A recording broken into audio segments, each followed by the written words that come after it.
Hey, good morning, 8th graders. It's Tuesday, November 17th, and I'm just going to go through your history work today. The first thing I want to do is quickly go over the answers to yesterday's assignment. Firstly, make sure you turned it into me. Anatomy of the Constitution, you see it on the screen right now. I'm about to go over the right answers, but if you did not turn it in, I cannot give you credit. So make sure it is either submitted on Kami, which is functioning today, or if you printed it and completed it, you scanned it to me, or you just wrote down your answers on notebook paper that you sent me an image of that. I need proof of work so I can count you absent and doing the stuff from yesterday. So please make sure you've turned that into me. On the screen are the answers. I'm going to go over that really fast. So just pause the video if you need to. Minimize the video. You can listen to the answers while you have your paper in front of you. Do whatever you need. Take a moment.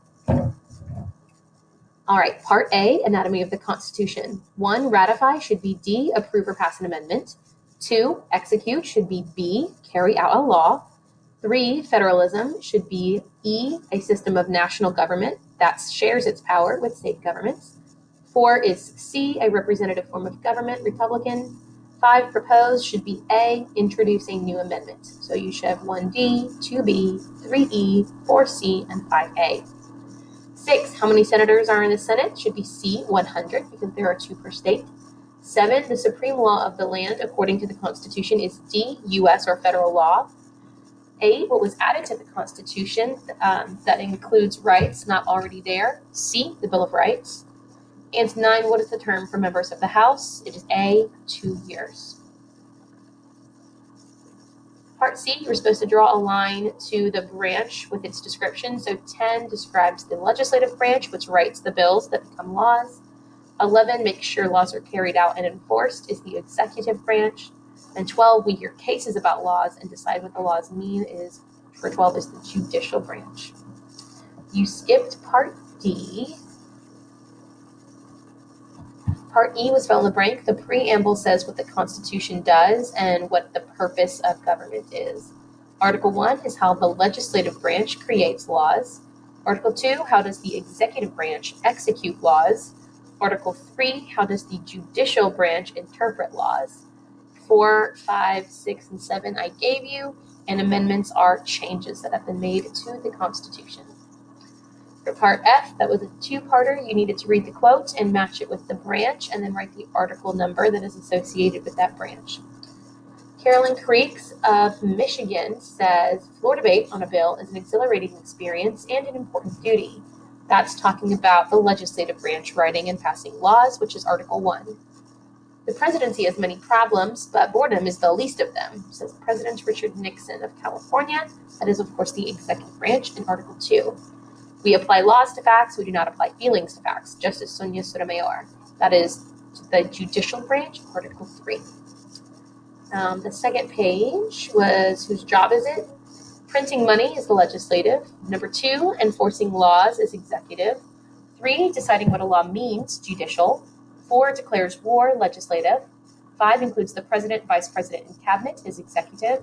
6, divided into the House and Senate, is legislative. Punishes pirates, legislative. 8, makes treaties with other countries, executive. 9, can declare laws unconstitutional, as judicial. 10, selected by the Electoral College, is the presidency, so E, executive. 11, selected by popular vote, legislative. 12, appoints the Supreme Court justices, judges, ambassadors, and cabinet members, is the executive. 13, approves presidential appointments, is legislative. 14, makes the State of the Union address annually, is executive. And 15, collecting taxes, is legislative. Again, make sure that is turned into me to receive credit. Now, on to today, Tuesday's assignments. From Schoology, you are going to see an assignment called You've Got Rights. We're focusing on constitutional amendments for the next 2 days, and today specifically is the Bill of Rights. When you open this assignment in Kami, you're going to see a blank version of this. Your job today from home is to read the first 10 amendments, the Bill of Rights, and to write a synonym for the bolded words using Kami. As you can see, here's Amendment 1 through almost 4, where I've given you a synonym for each of the bolded words. You can use mine or you can search others, but I want you to find a common synonym for every bolded word. When you get to the end and you've done all 10 amendments, you're going to see other important amendments. I'm going to take care of this in class tomorrow. You can do this today or you can wait till tomorrow, but we're going to do amendments 11 through 27 in class Wednesday. And then once you're finished, I want you to complete part C and kind of create your own little flashcards by typing in the number of the amendment and try and do that from memory. The goal is to memorize the first 10 amendments to the Constitution today. So complete that activity and then do your matching. And finally, you are going to see, oh, that's not what I meant to click. You're going to see in Schoology an amendment pictorial. I've got way too many tabs open. I don't have it up here yet, but the amendment pictorial, maybe it's is something that is going to be due on Friday. Here it is. And you're going to print it, if possible, from home, or you can handwrite it. And it's going to have the amendments listed in each box. In each box, your job is to draw a picture that represents that amendment. Color it for every little box that is labeled. I took out a couple amendments that we're not assessing this year.